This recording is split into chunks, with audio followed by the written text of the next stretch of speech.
I could spend the whole day asking questions, actually, and I suspect a lot of other people here could too. Jeff, we need to put it on our to-do list to connect with Keith about plugging into the precision medicine initiatives here at UCSF. But I think we'll have to table questions, and we want to have Michael Kosorok talk now. And it's actually a nice lead-in, Keith's last slide here about clinical trials, because Michael, who is the chair of biostatistics at the University of North Carolina in Chapel Hill, has really been an innovator in clinical trial design to answer precision medicine questions. And I've had a chance to be in a number of meetings with him, and I just learned something new from him every time he talks. So we're really looking forward to hearing Michael tell us about his ideas and experiences in designing clinical trials for precision medicine. So we'll let Michael take it away. I'm happy to be here. And I just want one minor correction is I'm no longer department chair. I was chair for 13 years and I stepped down to focus on research. I'm going to talk a little bit about a clinical trial design and approach that we'll be using in BACPAC to help achieve some of the dream of precision medicine that Keith so articulately described. I want to compare to standard clinical trials first.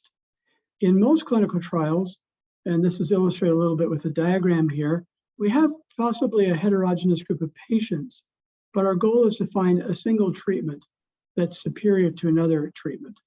I just wanted to illustrate that in typical clinical trials, we're usually just comparing treatments in the whole population, even though there may be heterogeneity in the population. And this is in contrast to goal in precision medicine, where we would like to, I think I went too far. Here, instead, we have heterogeneity. We want to take advantage of it so that we can figure out which treatment to give each of the individual types of patients in the trial, in the study. And this is a form of subgroup analysis, but we'll use machine learning to prevent any problems from phishing. So we'll get reproducible results. And just to emphasize this heterogeneity, what I want to say, the big message is that in precision medicine-based trial, heterogeneity is a friend, whereas in many other trial settings, more traditional, heterogeneity can get in the way. So what works for what a patient may change over time, and they may need different treatment later. What works for one individual may not work for others. And so there needs to be different treatments given to different individuals. All right, and so there's a statistical approach to realizing precision medicine that has to do with identifying decision support through machine learning mining of data. And there's a book that was recently published that talks about these statistical approaches. That's what this is here. And we want to use phenotypes of all sorts, genetic, genomic, demographic. I just want to, this slide here is meant to discuss the types of data, but I'm going to skip that. And I'm going to go right to how we do decision support in this situation. The idea is for the decision support is to estimate what's called a dynamic treatment regime or an algorithm. This algorithm looks at the patient phenotypes and determines what treatment should be given based on those phenotypes. And in our case, we're looking at a sequence of two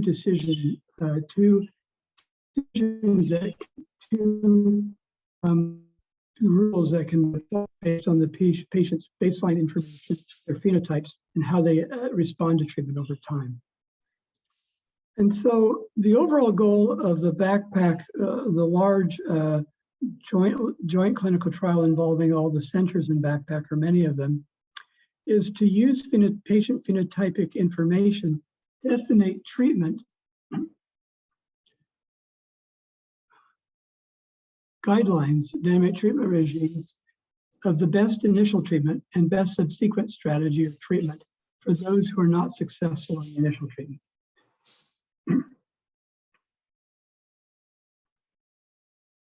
And I want to just mention some of the outcomes for the study. We have the trial outcomes. The primary outcome is change from baseline to the end of the second treatment period, which is about 24 weeks later, on the PEG, the patient, the pain interference measure, scale from 0 to 10, with 0 being feeling great to 10 being feeling terrible. And there are a number of secondary endpoints that range over a variety of areas, including anxiety, depression, and sleep disturbance, and other measurements.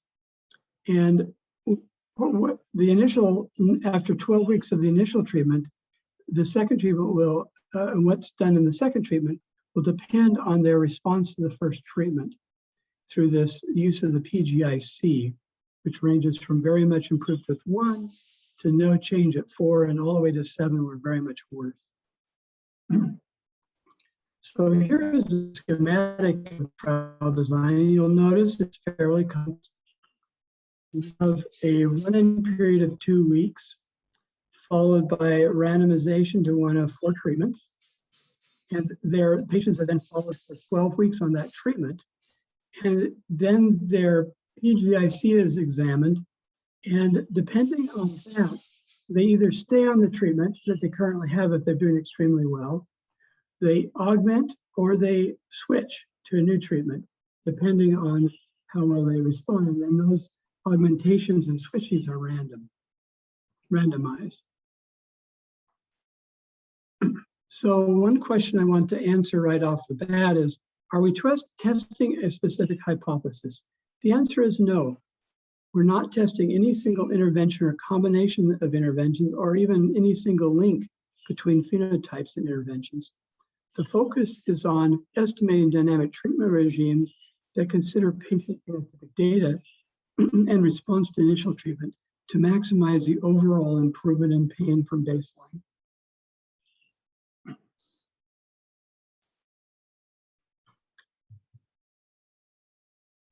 And this is a diagram that illustrates the kind of data that we'll be getting. At baseline, we'll obtain patient baseline phenotypic measures. They'll be randomized, that's P1. They'll be randomized to a treatment, A1. And then the patients will move for 12, will be followed for 12 weeks on this treatment. They'll have a new set of phenotypic measurements. They'll have this PGIC response we mentioned. And then they'll be appropriately randomized to a second treatment, or they'll stay on the same depending on how well they do. And all of these factor into the outcome. And so this allows us to have very rich data that we can use to estimate these regimes. With this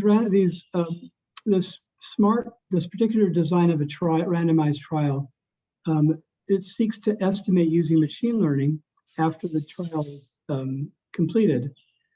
Dynamic treatment regime, which is a decision support tool that tells us how for each patient they should be treated based on what we learned from this study. A fairly simple example of a dynamic treatment regime is given here. At baseline, patients with phenotype A start with EM. This is a particular type of physical therapy, and then everyone else, if they respond well, they continue their maintenance treatment. Otherwise, they switch to duloxetine or EBM depending on which treatment they were on before. Okay, go ahead, next slide.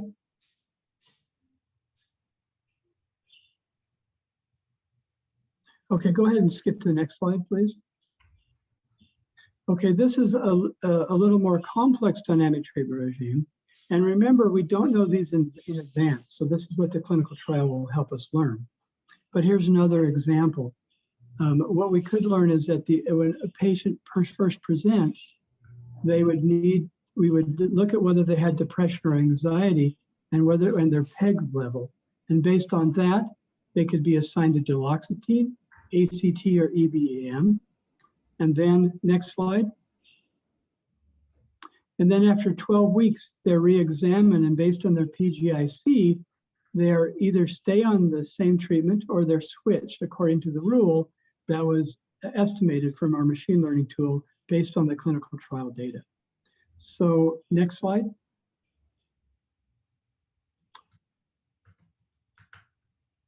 And so how could these trial findings impact practice?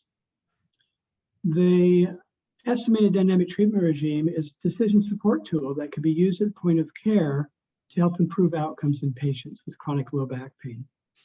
This could be in the form of a computer program where patient phenotypic information is entered in the computer, and the computer gives recommended treatment at baseline initially and after 12 weeks of follow-up. However, one of our goals is to come up with is to be able to derive a simple algorithm that is equal in performance to this potentially complex one that won't require a computer to use. Next slide. And just at a high level, I'm not going to go into details about the sample size calculations. What we do is we embed some hidden dynamic treatment regimes in the modeling of the patients, and we simulate those patients. And then we see if our machine learning can find those regimes without knowing in advance what they are.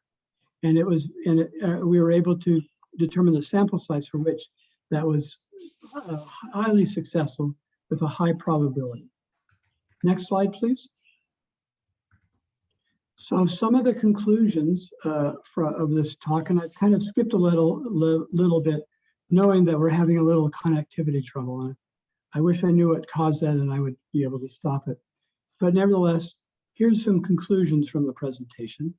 This planned SMART study will advance precision medicine for treating chronic back pain through efficiently estimating a dynamic treatment regime to provide data-driven decision support. And this is discovery-focused versus hypothesis testing. The study design is unusual in that it focuses on optimizing discovery success rather than on testing hypotheses about treatments and biomarkers or phenotypes. The complexity of this is something that you probably have noticed. The design is fairly complex. However, the disease we are working on treating is complex, involves many interrelated factors. And so the design of the study confronts that complexity head on. The next steps of this will be the results of the study can be implemented and evaluated in practice. And we can interrogate the results to learn more about the disease and mechanisms of disease and action, and both how and why different patients require different treatments.